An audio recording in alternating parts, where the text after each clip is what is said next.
الذين آتيناه آياتنا والآخر الآيات এই আয়াতে কারিমার মধ্যে এই দুই আয়াতে আল্লাহ সুবহানাহু ওয়া তাআলা ইরশাদ করেন, তাদেরকে ওই ব্যক্তির বৃত্তান্ত পড়ে শুনান যাকে আমি নির্দেশ দিয়েছিলাম, যাকে আমি নিদর্শন দিয়েছিলাম, অতঃপর সে তা বর্জন করে, পরে শয়তান তার পেছনে লেগে সে বিপদগামীদের অন্তর্ভুক্ত হয়। আমি ইচ্ছা করলে এর দ্বারা তাকে উচ্চ মর্যাদা দান করতাম, কিন্তু সে দুনিয়ার প্রতি ঝুঁকে পড়ে, তার প্রবৃত্তি অনুসরণ করে, তার অবস্থা কুকুরের ন্যায়।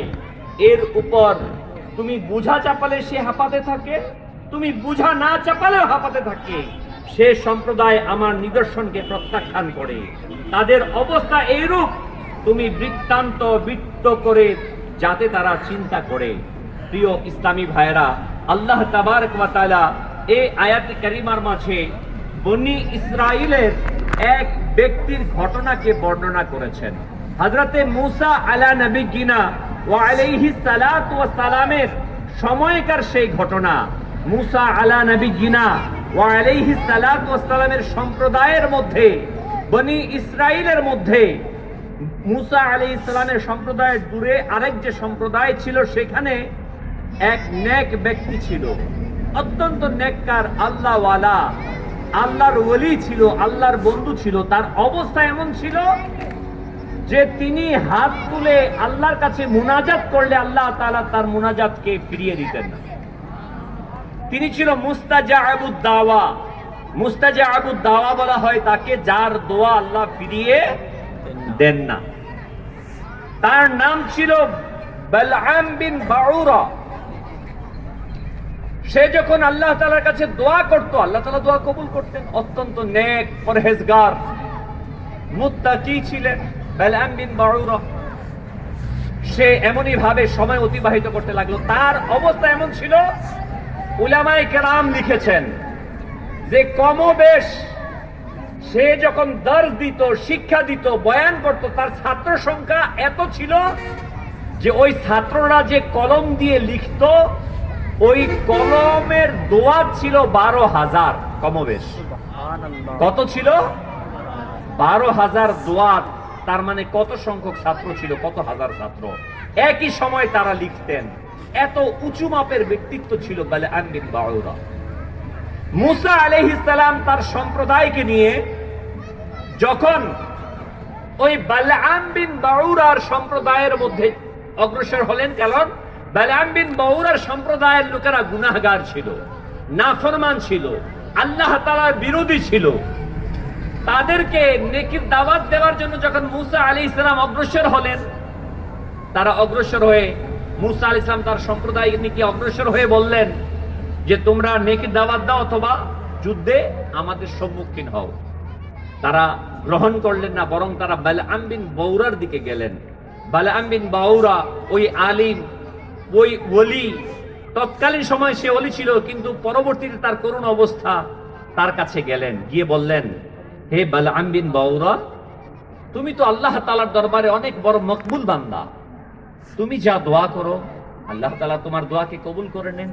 তুমি যা ফরিয়াদ করো আল্লাহ তাআলা তোমার ফরিয়াদকে কবুল করেন। তুমি এক কাজ করো, মূসা আলাইহিস সালাম আসছে তার সম্প্রদায়কে নিয়ে আমাদের সাথে যুদ্ধ করার জন্য, তুমি তার বিরুদ্ধে দোয়া করো। বালআম বিন বাউরা বলল যে না, তিনি আল্লাহর নবী, তার বিরুদ্ধে বদদোয়া করা আমার পক্ষে সম্ভব না। আমি যদি নবীর বিরুদ্ধে বদদোয়া করি, আমার কাস্টকে, আমার রুহানিয়াতকে, আমার ক্ষমতাকে আল্লাহ তাআলা কেড়ে নেবেন। প্রিয় ইসলামী ভাইয়েরা, যখন আবার পুনরায় তার সম্প্রদায়ের লোকেরা আবার অনুনয় বিনয় করতে লাগলো যে না, তুমি দোয়া করো, দোয়া করো, দোয়া করো, বারবার বলছে, তখন বালআম বিন বাউরা বলল, ঠিক আছে, আমি ইস্তেখারা করে নেই যে আমি বদদোয়া করব কি করব না।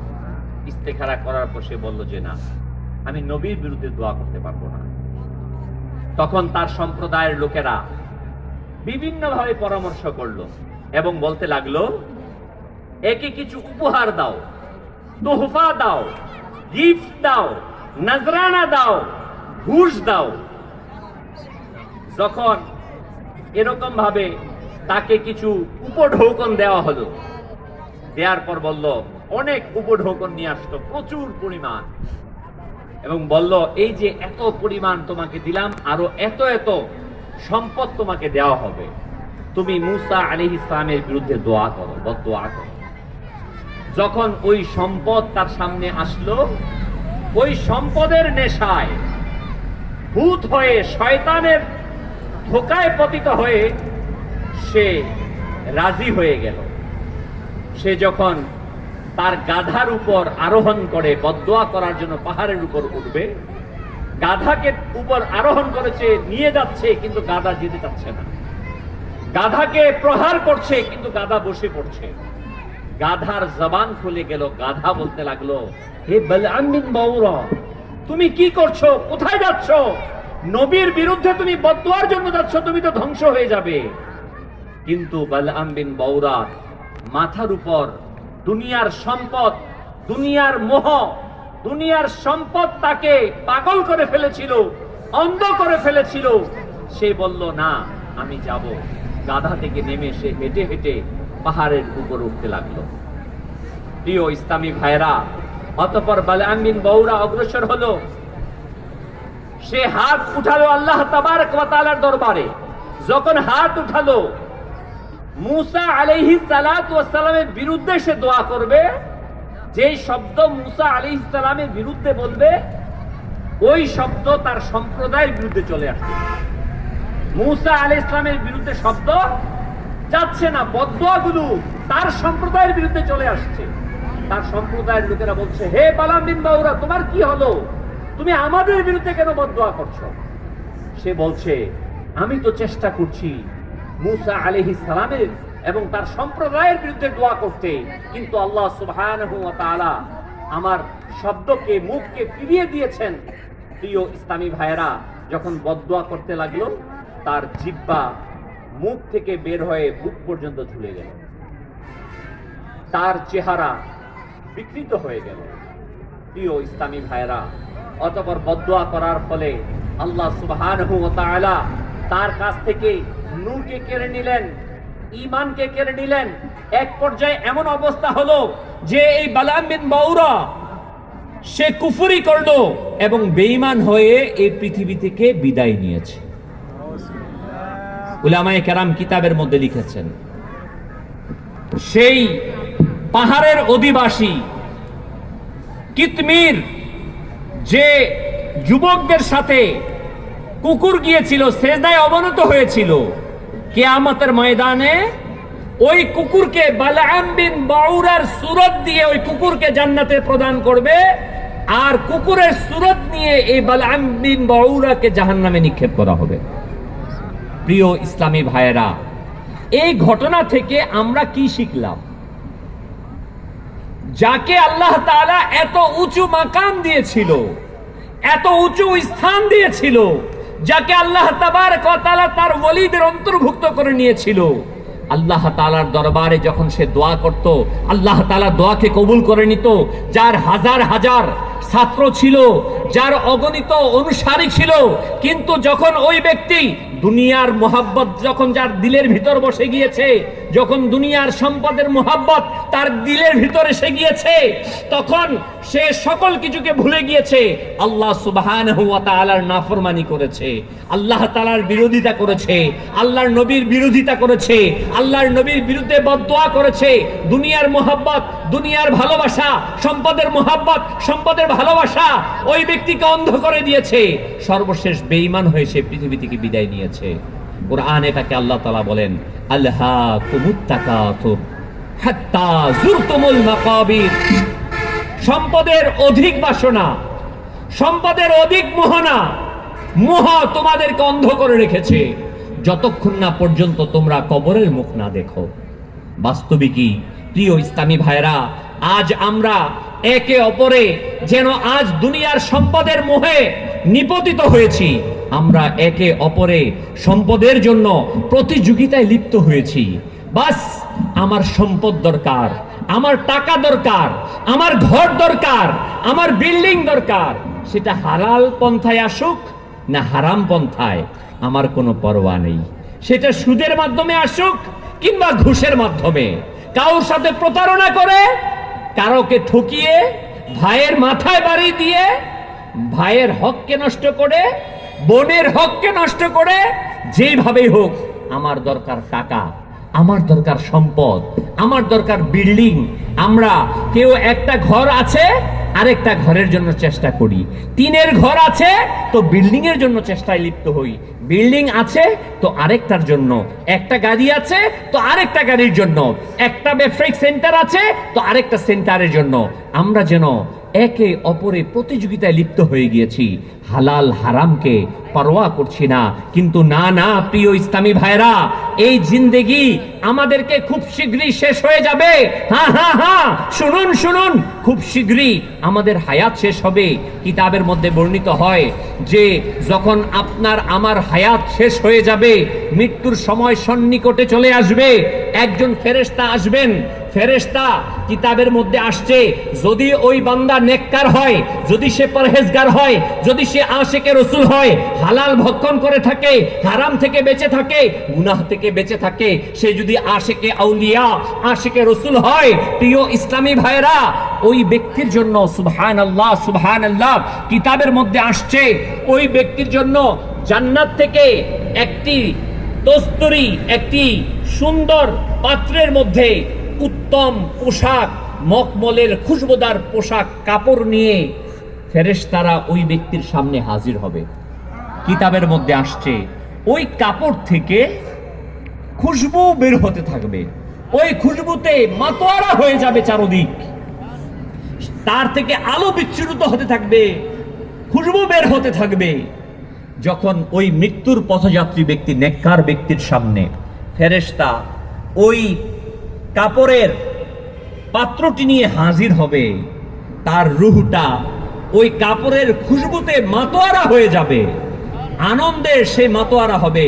উলামায়ে কেরাম কিতাবের মধ্যে লিখেছেন, তখন তার রূহটা এমন ভাবে বের হবে, যেমনি ভাবে একটি ভরা কলসি থেকে পানি ঢালা যত সহজতর হয়, তার চাইতে খুব আসান ভাবে আনন্দ চিত্তে ওই ব্যক্তির রূহটা আল্লাহ সুবহানাহু ওয়া তাআলার রেজাবন্দির জন্য দ্রুততার সাথে ওই ফেরেশতার কাছে ওই কাপড়ের ভিতর রূহটা চলে আসবে। সুবহানাল্লাহ, সে বিনা কষ্টে তার রূহটা চলে যাবে। ওই রূহটা যখন ওই কাপড়ের ভিতর আসবে, আসার পর ওই রূহটা নিয়ে ফেরেশতার দল উপরের দিকে উঠতে থাকবেন। ফেরেশতার বিশাল মিছিল শুরু হবে, জুলুস হবে, সবাই বলতে থাকবে এই পবিত্র রূহ প্রথম আসমানে যাবে। আসমানের ফেরেশতা বলবে এই পবিত্র রূহ কার, এই নেককার রূহটা কার? তখন ফেরেশতারা বলবে এটা হচ্ছে অমুকের পুত্র অমুকের রূহ, যে অত্যন্ত নেককার ছিল, পরহেজগার ছিল, নামাজি ছিল, এই রূহটা হচ্ছে তার। ওই রূহ থেকে খুশবু বের হবে, তার জন্য দরজা খুলে দেওয়া হবে, সম্ভাষণ জানাবে, প্রথম আসমান দ্বিতীয় আসমানের মধ্যে যাবে। একইভাবে সেই বিশাল জুলুস নিয়ে, সেই বিশাল মিছিল নিয়ে ফেরেশতাদের ওই নেককার ব্যক্তির রূহটা নিয়ে দ্বিতীয় আসমানের সামনে যাবে। আসমানের ফেরেশতারা তার জন্য সুস্বাগতম জানাবে, তার জন্য ফেরেশতারা দরজা খুলে দিবে। একইভাবে প্রশ্ন করবে এই পবিত্র রূহ কার, এই নেককার রূহ কার? বলা হবে অমুকের পুত্র অমুকের রূহ এটা রয়েছে, তাকে মোবারকবাদ জানাবে, অভিনন্দন জানাবে। এমন ভাবে দ্বিতীয় আসমান, তৃতীয় আসমান, চতুর্থ, পঞ্চম, ষষ্ঠ, সপ্তম আসমান অতিক্রম করে আল্লাহ সুবহানাহু ওয়া তাআলার দরবারে হাজির হবে। আল্লাহ তাআলার কাছে বলবে মাওলা এই নেক রূহ, আল্লাহ তাআলা জিজ্ঞাসা করবে এই রূহটা কার? আল্লাহ তাআলা কাছে বলবে মাওলা এই রূহটা হচ্ছে অমুকের ছেলে অমুকের পবিত্র রূহ। আল্লাহ তাআলা ইরশাদ করবেন তোমরা এই রূহটাকে ইল্লিগিনের মধ্যে রেখে দাও।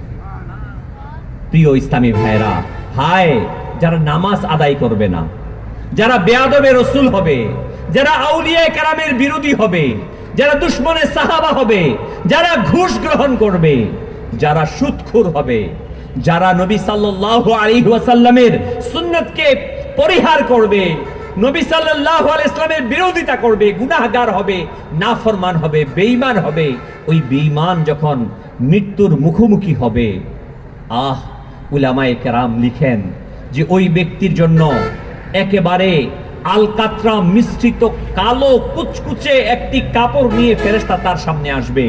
ওই কাপড় থেকে দুর্গন্ধ বের হবে, প্রচন্ড রকমের দুর্গন্ধ বের হবে। ওই দুর্গন্ধে যেন মানুষের মৃত্যুর মুখোমুখি হয়ে যায়, এমন কঠিন অবস্থা হবে।